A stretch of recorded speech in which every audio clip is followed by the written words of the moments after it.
Hello everybody and welcome back to Mindful Baking with myself Sally and Sam, who is filming and editing and creating this video for us. Thank you so much for joining us last time for the flourless chocolate cookies. So many of you really enjoyed that really nice stress-free baking, which we're so pleased about, and that's the reason that we wanted to create this little mini series Mindful Baking. It's all about celebrating the joy of baking, taking the stress out of it, going back to basics, not like super basic recipes or anything, but just enjoyment. That's what this is all about. So thank you again for joining us. Today we're going to be making a delicious marmalade loaf cake because there's all these beautiful oranges out and about, and I thought this is such a great way of celebrating baking and fresh ingredients as well. So the first thing we're going to do, as usual with any kind of baking, but particularly if we want to have a nice smooth experience, is to get prepared. So I'm going to turn my oven on to 160 degrees C, and then we're going to get our tin lined. Rub the sides and bottom of the tin with butter, oil or tin release spray. This is going to stick down the greaseproof paper that you need to cut to the size of the tin. My loaf tin is 25 by 12 centimetres in size, but you can use whatever you have, even a round cake tin will do. And now we're ready to bake.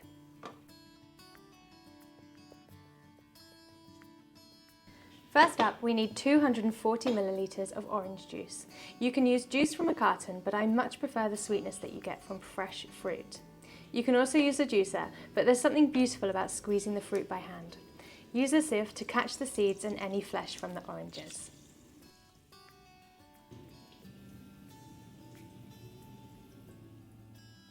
Pour the juice into a large mixing bowl. And next add in 180 grams of sunflower, vegetable or olive oil.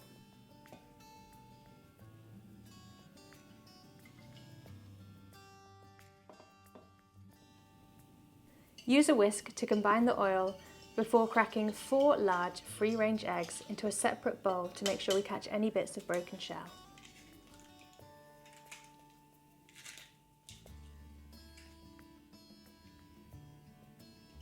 Add the eggs into the mixing bowl and again whisk to combine. Although this is a quick and simple recipe, there is no rush at all, so take your time and enjoy the process.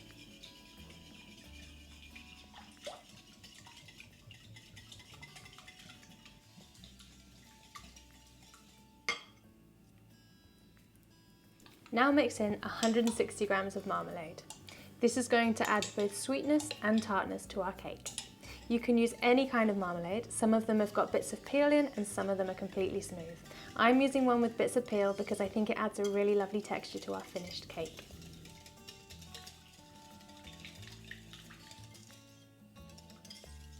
Next we're going to zest 1 orange directly into the mixture, and notice the aromas that fill your kitchen as you zest.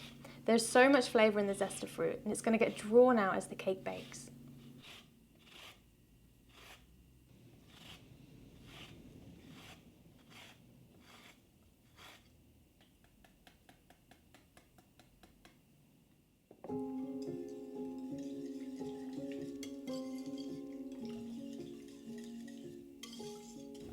Now it's time to add the dry ingredients, starting with 100 grams of caster sugar. We're going to whisk each ingredient in as we add it.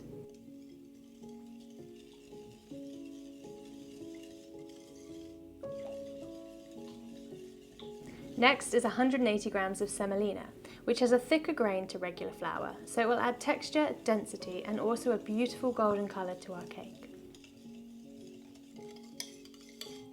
Whisk it all in before adding 70 grams of desiccated coconut.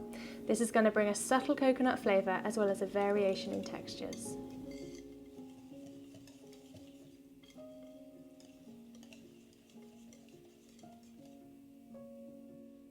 We're going to sift in the final ingredients. We've got 90 grams of plain flour, 2 teaspoons of baking powder and 20 grams of ground almond.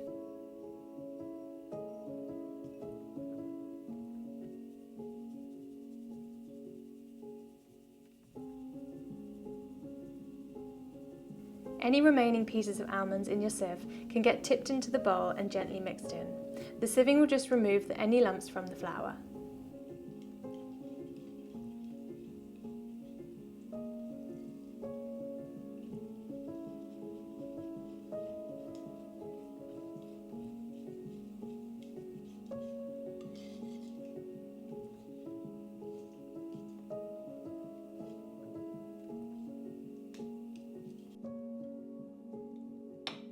Pour all of the mixture into the prepared loaf tin, filling it to about 1 inch below the top of the tin.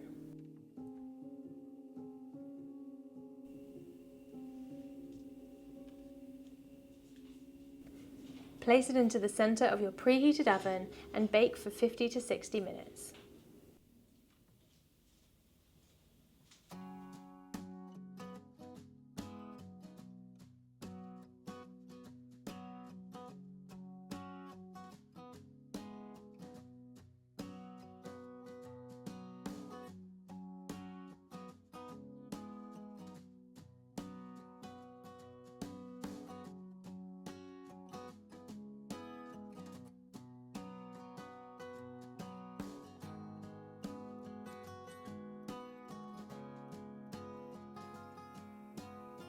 When your cake has about 10 minutes remaining, we're going to make a simple sugar syrup to give the cake its signature moistness.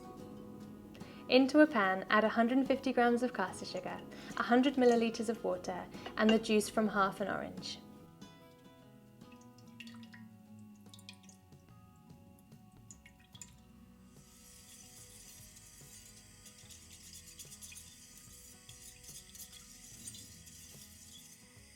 Bring the mixture to a boil, and once the sugar has dissolved, continue to cook the syrup on a simmering boil for 5 minutes, stirring occasionally.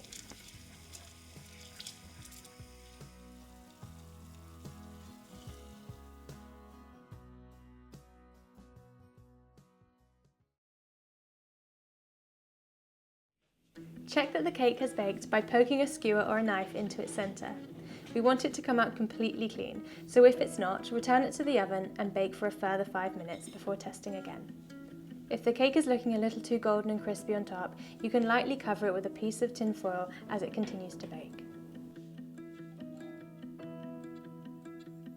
Immediately pour the hot syrup over the hot cake. It's going to pool around the edges, so go slowly, let the syrup soak into the cake, and then add some more.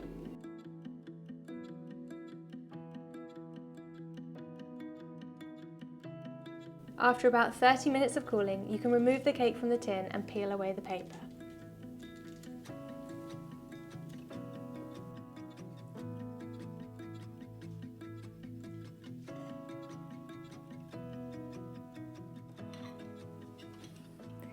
You can't smell this, but we can smell this, and it smells so beautiful. And as this was baking, the whole flat smelled absolutely gorgeous.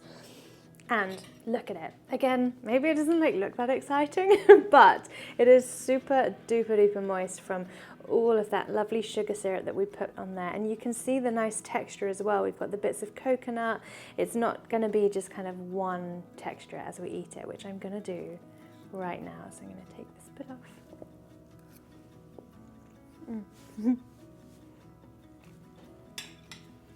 It's so much more than just a cake. There's so much going on there texturally, and the flavour as well. Do you know what I love the most as well is this caramelization we get all the way around the edge. It is so delicious. Wow, I absolutely love it. This is one of my absolute favourite kind of cakes to make. I get asked this all the time, of course, like, what's my favourite cake? And my answer is always something so simple that's just a one tin kind of wonder. No icing required, really nice and simple to make, stress-free, and it's just so warming and comforting as well. This kind of cake will also last for a few days, maybe 3 or 4 days if you keep it nice and airtight, so you can take some leftovers into work on Monday and cheer all your teammates up as well. I really hope you enjoyed baking along with this one. Don't forget to let us know what some of your favourite recipes are. What are your go-to recipes that you want to bake just to kind of unwind and relax over the weekend? Pop them in the comments box below, and if you like this video, then of course please give it a little thumbs up as well, so that we know that you want to see more of this kind of content. Thank you as usual to Sam for filming and editing this video and for lending us his kitchen. We'll be back very soon with another mindful bake. And remember, take some time, enjoy, and have fun. And then you get to eat delicious cake as well.